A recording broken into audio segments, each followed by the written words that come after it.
My name is Cassidy Roan, and last week, I found out my father handed over the company I built brick by brick to my older sister, who hadn't been home in 10 years. That should have been the ending. But this story didn't start with betrayal.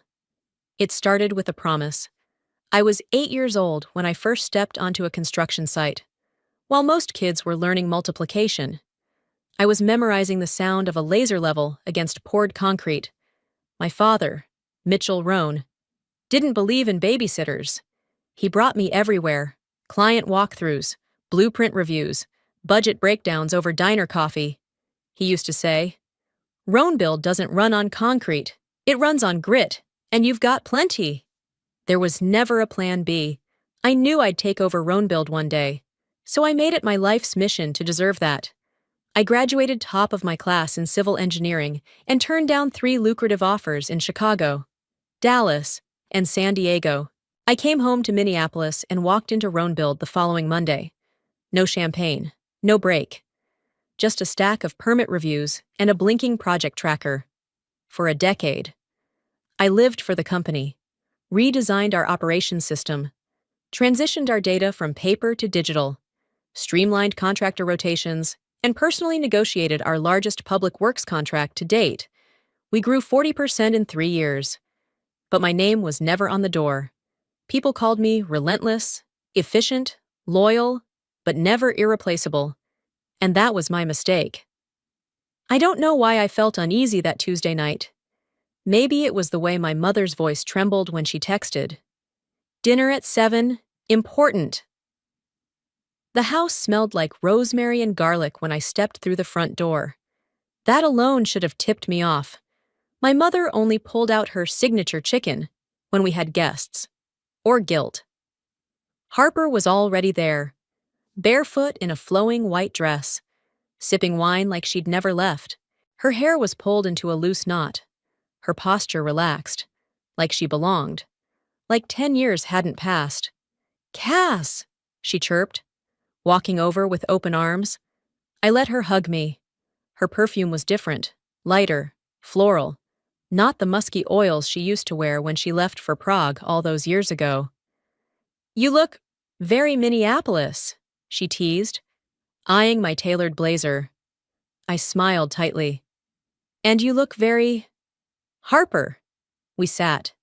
The dinner table looked the same as always, mahogany with 3 slightly uneven legs, patched with duct tape underneath. Dad had refused to replace it. "Still stands," he always said. But tonight, something felt off. Dinner began with the usual small talk. Harper's travels through Lisbon, Bali, some coastal town in Italy. She mentioned photographing a wedding in Tuscany and an artist retreat where she painted on linen stretched across olive trees. My mother hung on every word.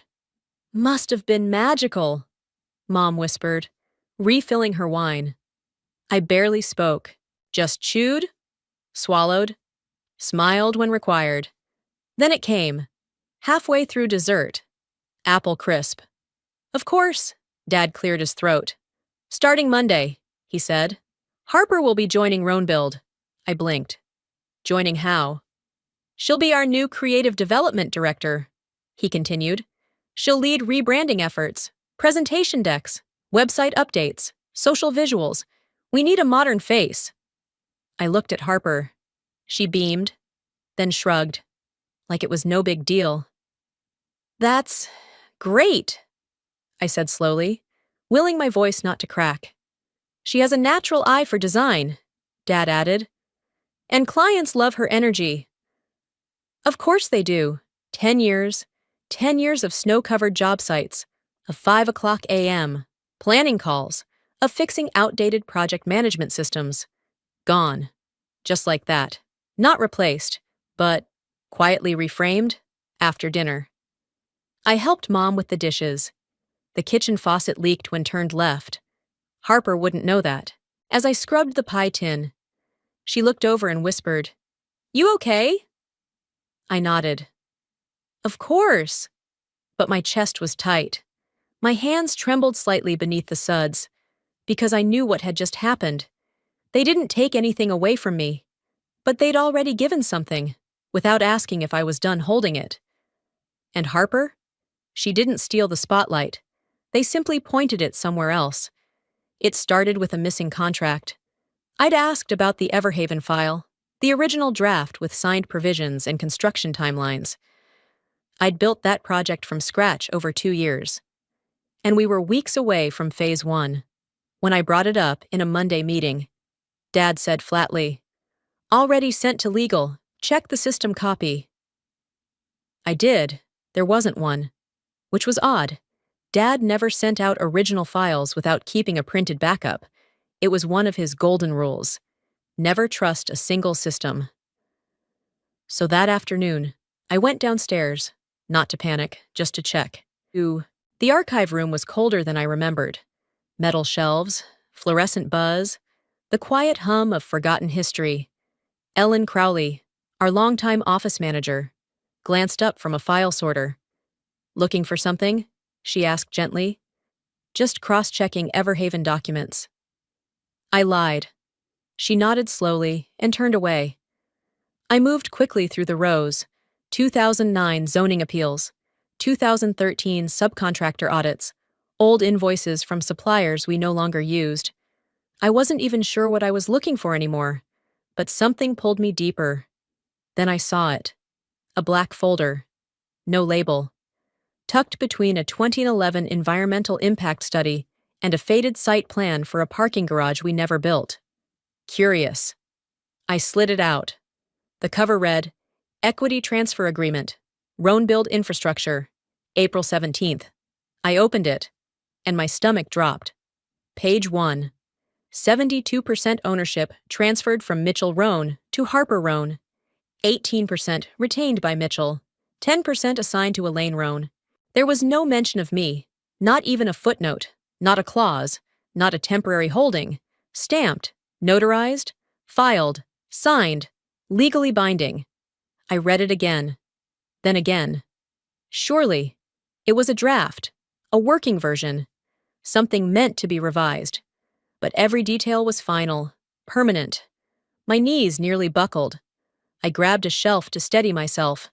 The cold metal felt warmer than my chest. My fingers were shaking. That's when I heard her behind me. "Ellen." She stood quietly, arms crossed, expression unreadable. "I was wondering when you'd find it," she said softly.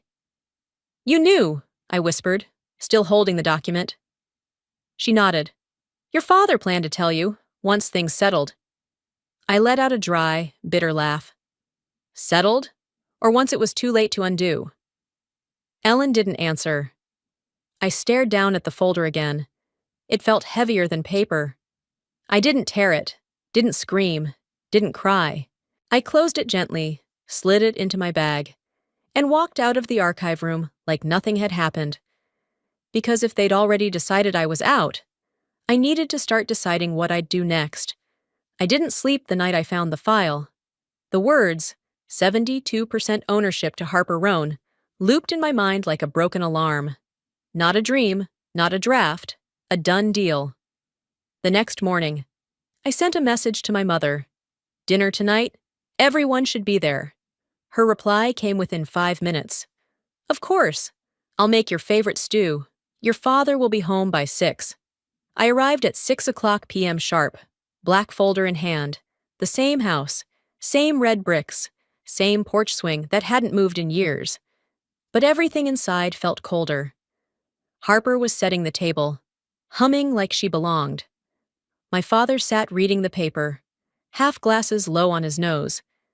My mother was stirring the pot, apron already stained with tomato paste. I didn't greet them, didn't sit down. Instead, I placed the folder directly on the table and opened it. Silence. Harper looked first, her breath caught. My mother raised a hand to her mouth. "Cassidy?" My father didn't flinch. He adjusted his glasses, scanned the front page, then finally looked up. "You're misunderstanding what this is." "No," I said. "I understand perfectly." "It's for the future," he said calmly. "Harper brings fresh energy, a new direction. You're brilliant, Cassidy, but you're too fixed, 2. Careful. And Careful kept the lights on, I snapped. Careful paid the contractors when our cash flow collapsed last winter. Careful negotiated the Northfield bid that saved our entire Q3. He didn't respond. Harper tried next. I didn't know how to say anything. He asked me not to. Of course he did. At that moment, Ellen walked in, holding a small, forgotten folder she'd left behind. She froze. I turned. How long have you known? She sighed. Since April. He made it official then. Asked me not to tell you. Said you'd take it too hard. I swallowed hard. You all decided I didn't need to know. No one meant to hurt you, my mother whispered. I looked around. Then why does it feel like you erased me? No one spoke. I reached for the folder and closed it gently. As of tomorrow, I said quietly, I am no longer with Roanbuild, not as an employee, not as your safety net, not as anything. You can't, my mother gasped. You're the heart of the company. I turned to my father. No, I said. I was just the scaffolding. You already rebuilt without me. And then I left. No screaming, no slammed doors, just the sound of one chair, mine, left empty at the head of the table. 2 days had passed since I left the dinner table with the black folder in hand. I hadn't spoken to anyone from Roanbuild. No texts, no calls, no apologies. So when my phone rang at 9:18 a.m. on Wednesday and Ellen Crowley's name lit up the screen, I hesitated. I'm not with the company anymore, I said flatly. I know, she replied, but you'll want to see this. Come in, quietly. Second floor, conference room B. I almost hung up. Almost. Instead, I found myself pulling on the same black coat I wore the night I quit. Roanbuild felt unfamiliar, too quiet. I used my old side entrance card, still active, and slipped upstairs. Ellen met me at the stairwell, motioned without a word, and led me down the corridor to a room with mirrored glass. Inside, Harper stood confidently at the front of the room, a remote in her hand and a slide glowing behind her. The title read, Everhaven Development Proposal, beneath it. Harper Roan, Creative Director. My chest tightened. She clicked to the next slide. Everhaven is designed to serve growing families in outer suburban Minnesota, blending sustainability with modular community zones. My ears started ringing. Slide 3. 4-phase implementation over 26 months. Budget allocation. 30, 40, 30. Target market segmentation by income bracket and age range. Each graphic, each bullet point, even the soft mint green background, identical. I didn't just recognize it, I had written it. I had spent 2 years refining the Everhaven strategy, late nights over coffee, demographic spreadsheets color-coded by zip code, building permit analytics sorted by development cycles. No one else touched it. It was mine. But now, Harper was presenting it like it had emerged from her own mind. Worse, Dad sat in the corner of the room, nodding along. He didn't look proud. He looked convinced. I didn't go in, didn't make a scene. I watched until the end, until the last slide faded to black.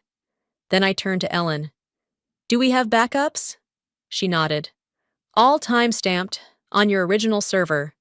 When I got home, I opened my laptop, pulled up the files, and stared at the metadata, created by C. Roan, 17 months ago. Harper hadn't just taken credit. She had rebranded my voice, my vision, my work. I started drafting an email. Subject line, Intellectual Property, Everhaven Recipients, Harper, my father, legal, and myself, for the record. They thought I walked away, but I hadn't left empty-handed. And I never left unprepared. I didn't schedule the meeting out of sentiment. I picked 10 o'clock a.m. at Darrow's Cafe because it was neutral territory, and once, long ago, the place where my father and I used to eat bagels before job site visits. This time, there would be no bagels, just consequences. He arrived 3 minutes late, scanning the cafe like he wasn't sure why we were there, when his eyes met mine. I didn't smile.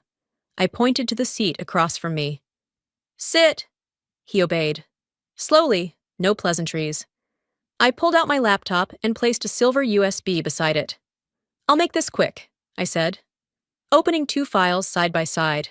Left screen, Everhaven, Project, Plan, Crone, Final, V3, timestamped 17 months ago. Author, C. Roan. Right screen, Everhaven, Pitch, Deck, H.R. Own. Same layout, same font, same phrasing, down to the budget split, the rollout phases, and the mint green accent. "I assume you've seen this," I said. He leaned forward slightly. "What's your point?" "My point," I said calmly, "is that Harper didn't create the Everhaven proposal. I did. This isn't collaboration. This is theft. From me. From 2 years of my life." He sat back. "She expanded on what was left behind.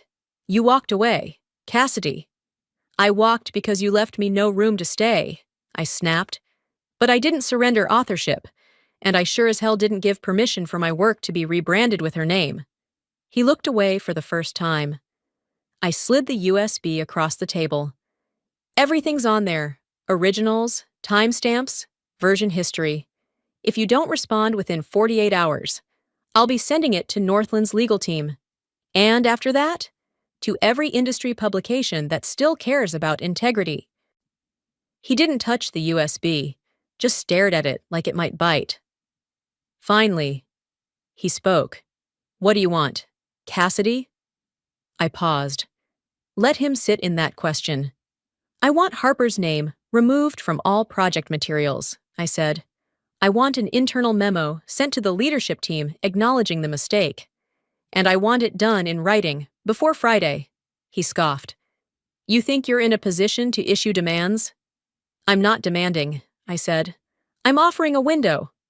I stood, gathered my bag, and left the USB where it lay, at the door. I turned once more. "You taught me to never bluff with unfinished work, so know this. Dad, this is the most finished thing I've ever done." And then I walked out, not looking back. By the time 10 o'clock a.m. Friday rolled around, I hadn't received a single message, no calls, no emails, no attempt to respond, retract, or reason. They made their choice. I made mine. At 10:04 a.m., I opened my drafts folder and clicked Send. The email went out to Northland Developers Legal Counsel, project directors, and financial compliance team. The subject line was direct. Intellectual property violation. Everhaven materials attached were the original Everhaven files.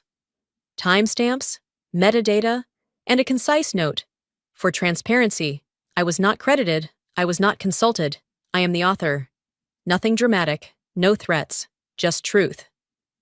At 3:42 p.m., I received Ellen's message.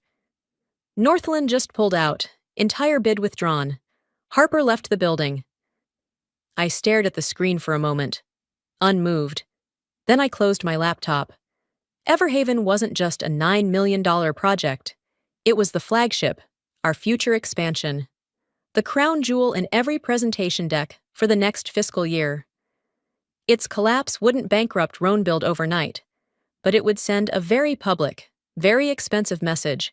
Someone at the helm had no control. The irony? That someone was never supposed to be me. Yet I had been the one holding the wheel all along. By evening, I'd already heard the ripple effects through my back channels. Suppliers pausing contract negotiations. Subcontractors demanding new payment guarantees.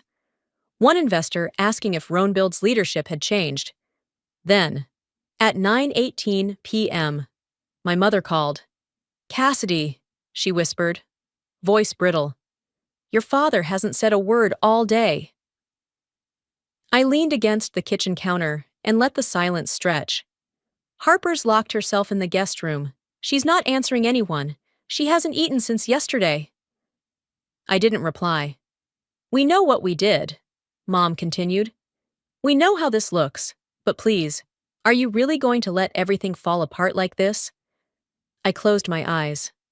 No, Mom. I'm just not going to be the one holding it up anymore. She hesitated. You always kept us together. I let out a quiet breath. Then maybe it's time you all learn how to stand without me.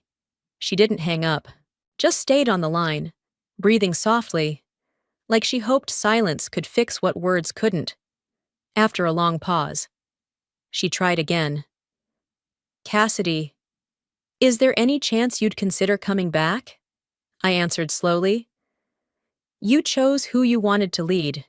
You gave her the nameplate, the presentation stage, the equity. Now let her carry the weight, too. My voice didn't waver, not once.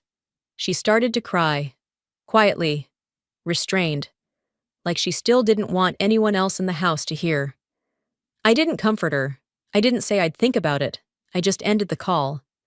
Then I poured myself a glass of water, sat by the window, and watched the lights flicker across the city skyline. For 10 years, I was the one patching holes in the boat, pretending it wasn't leaking. Now that it's sinking, I'm not diving in to plug it. Let it sink, or let them learn to swim. I thought the silence after Northland's withdrawal would last longer, but less than 24 hours later, my phone buzzed with a message I didn't expect. Not from my father, not from Ellen, from Harper. Cassidy, please, just one conversation. Anywhere you want. I stared at the screen for a while, letting the words settle. No commands, no assumptions, no hashtags, just a plea. I responded with one sentence. Tomorrow, 8 a.m., Marlowe's Cafe, back patio. It wasn't close to Roanbuild. It wasn't neutral ground. It was the cafe beside the first construction site I ever managed, the one that finished early, under budget, and launched my name in city council circles. A quiet reminder of who I was before they forgot. When I arrived, Harper was already seated. No makeup. Hair pulled back. A paper cup trembling slightly in her hands.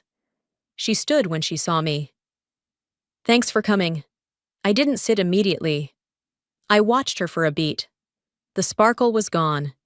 She looked like someone who had finally realized charm wasn't a leadership strategy. I'm not here for reconciliation, I said. So don't waste time. Harper nodded. I know, I needed to say it. I was wrong. She exhaled like she'd been holding that breath for weeks. You should have been the one running Roanbuild, from the beginning. I finally sat, not out of forgiveness, out of curiosity. My presentations looked good, but I didn't understand the back end. The contractors don't take me seriously. The budget team's in chaos. Investors are pulling out. I can't stop it. She paused, then added, softly, but maybe you can. I didn't blink. Why would I? Harper swallowed hard. Because people still trust you, and because, like it or not, this company still has your fingerprints all over it. I reached into my bag and unfolded a single sheet of paper. I placed it face down on the table. Flip it over, I said. She did. Her eyes scanned the list. 40% equity stake, voting seat on the board. Full operational control of Everhaven, veto power on all strategic decisions. Harper's face paled. That's intense. I leaned in slightly. So is losing $9 million and your last shot at credibility. She didn't argue. I stood up, calm as concrete. You have 48 hours. These aren't requests. They're the terms. She looked up. And if I say no? Then I suggest you learn how to explain collapse in pastel slides. I left without another word. For years, I showed up just to be heard. Now, they would have to listen or lose everything. It had been 43 hours since I handed Harper the list. Not 48. She didn't wait that long. Her assistant emailed me just after 7:15 a.m. The Roan family is prepared to meet today. Harold and Klein offices, 2 p.m. Prepared to meet, not ready to challenge. I arrived at 1:58 p.m. in a charcoal gray suit, hair pinned back, contract folder tucked under my arm like a blade. The receptionist led me to the conference room without small talk. No one offered coffee. It wasn't that kind of meeting. Inside sat Harper, pale but composed, my mother beside her, silent, hands folded in her lap. At the end of the table was Mitchell Roan, my father, reading a financial summary like he could will the numbers to behave. He didn't look up when I walked in. Harold, the family lawyer, greeted me neutrally. "Shall we begin?" No one answered. So I did. "I've brought a revised copy of the agreement," I said, sliding the folder forward. "Outlined per the terms we discussed." I opened it deliberately. 40% equity, taken from my father's existing shares, a voting seat on the board, full operational control over Everhaven, final authority on budget, project direction, and vendor selection. Harper retains branding oversight, but is removed from strategic decision-making. I didn't raise my voice. I didn't pause for approval. This wasn't an argument. It was a declaration. Harper nodded slowly. "I've reviewed the document." "And?" "I accept. All of it." The words came softly. No defensiveness. No resentment. Only acceptance. I glanced at my mother. She didn't meet my eyes. Her shoulders were hunched, like bracing against weather she couldn't stop. Then I turned to my father. "I trust you've read the transfer terms?" Mitchell looked up. Finally. His eyes were bloodshot, his face drawn, less from anger than fatigue. He stared at the folder, then at me. Not as a daughter, not as a little girl who once handed him coffee on sight, but as a peer. He said nothing, just reached for the pen, flipped to the signature page, and signed. The moment passed without drama. No speech, no apologies, no justifications. Just ink on paper, just power redistributed. Harold gave a small nod. "The agreement is now binding. Cassidy Roan is officially a 40% shareholder and executive director. Harper Roan remains creative brand lead. Mitchell Roan retains 18% and an advisory role. Elaine Roan holds the remaining 22%. No one clapped. I stood, collected the folder, and slid my copy into my case. As I walked toward the door, I passed my father. He didn't look at me. I paused briefly. "There's no going back," I said. He still didn't speak, just nodded once, barely perceptible. Outside. The air was cold and sharp. I exhaled into it. I had walked into that room, a former employee, a discarded daughter. I walked out as co-owner, as decision-maker, as the architect of a company that would no longer treat me as invisible. They didn't grant me this seat. I took it. And this time, I had the signature to prove it. 3 months had passed since I walked out of Harold's office with a signed agreement and a new title. But it wasn't the signature that changed everything. It was what came after. At Roanbuild. I didn't just reclaim a seat, I rebuilt the structure around it. The first thing I did was end the unpaid overtime culture. From now on, every hour worked would be logged, compensated, and protected. We implemented a transparent scheduling system, quarterly reviews based on data, and a zero-tolerance policy for vague authority. No more whisper networks. No more instinct-based decisions. If it wasn't documented, it didn't happen. I started holding 30-minute project meetings, sharp and focused. Employees no longer feared speaking up. We streamlined vendor bidding, digitized our archives, and rebuilt trust one contract at a time. And slowly, the company shifted from brittle tradition to structural clarity. My new office was nothing like my father's.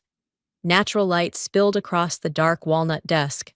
A single vine of pothos curled along the shelf behind me. On one side of the room, a framed print of Everhaven's first draft plan hung near the window, coffee stain and all. That stain came from a night I'd fallen asleep at my desk during the second design sprint. Using an empty coffee cup as a paperweight, I'd never cleaned it. I didn't want to. It reminded me that the work was real, that the vision had always been mine. One Thursday morning, just after 8:45 a.m., I received an email from Northland's lead project officer. Subject: Reopening Everhaven Discussion, Body. We're open to renegotiating. On one condition, Cassidy Roan leads. I printed it without hesitation and pinned it to the team strategy board. No dramatic speech, just quiet confirmation. The industry remembered who actually built the blueprint. There was a short pause in the room. Then applause, not for show, not for ego, but because something had been restored.